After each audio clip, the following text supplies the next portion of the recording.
10 kunga surib bir qancha odamning savobini olish mumkin.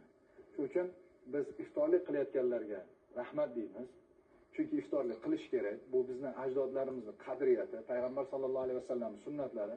Hatto o'zlari ham uylariga olib kirib sahobalarni iftor qilib berganlar. Shuning uchun uyimizda iftor qilishimiz uyimizga baraka kiradi.